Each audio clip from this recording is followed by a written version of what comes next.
I'm calling out the 7 biggest tourist traps, and more importantly, I'm giving you 7 authentic alternatives or better ways to experience them, starting with the one place that everyone tells you to go and why you're going to be going 15 minutes further down the road instead. Today, we're going to be saving your Japan trip.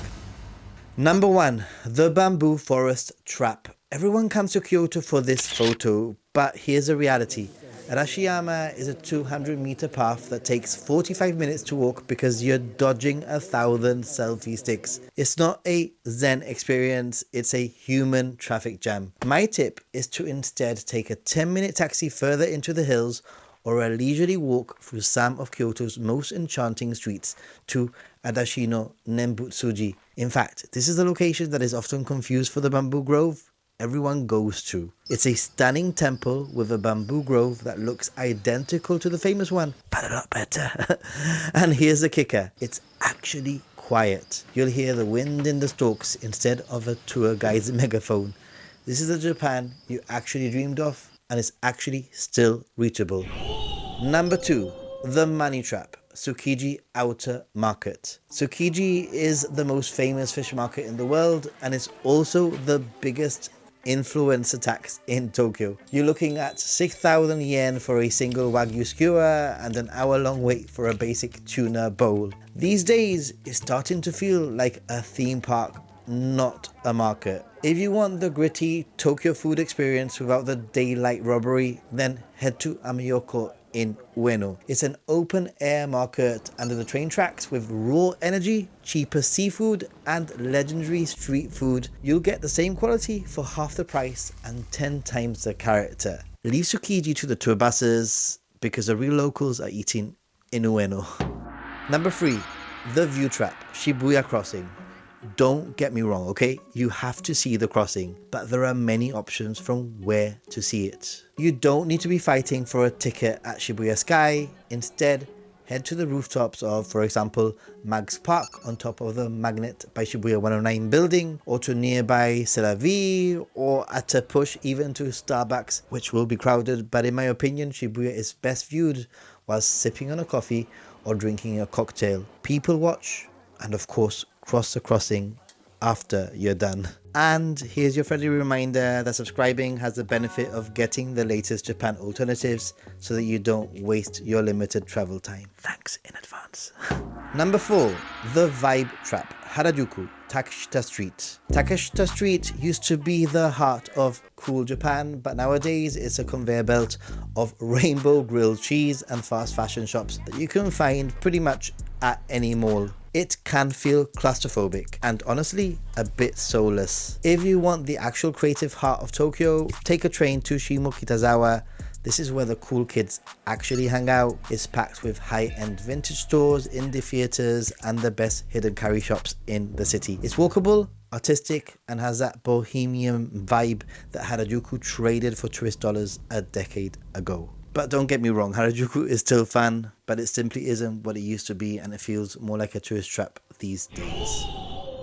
Number 5, the food trap, Nishiki Market. They call Nishiki Market Kyoto's kitchen, but these days it feels more like a tourist cafeteria. It's so narrow that if you stop to eat a scallop, you're blocking 100 people behind you. In the many years I've traveled here, I've seen huge changes. The prices have skyrocketed and the authentic vibe is fading fast. I actually filmed my last experience, which you might actually want to check out. The reality is that Nishiki is now way down in my list of recommendations in Kyoto, and if you're heading to Osaka anyway, save your appetite for Kuromon Market. Whilst it's also popular, it still feels like a functioning market where locals actually shop. And after all, Osaka is the kitchen of Japan for a reason. Eat in Osaka, sightsee in Kyoto. Number 6, the strategy trap, Fushimi Inari.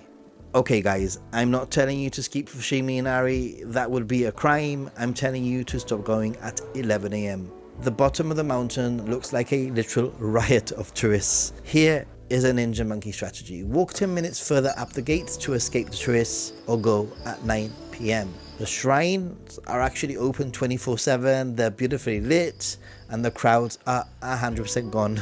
It's eerie, it's peaceful, and it actually feels spiritual. You'll have 1,000 vermilion gates all to yourself.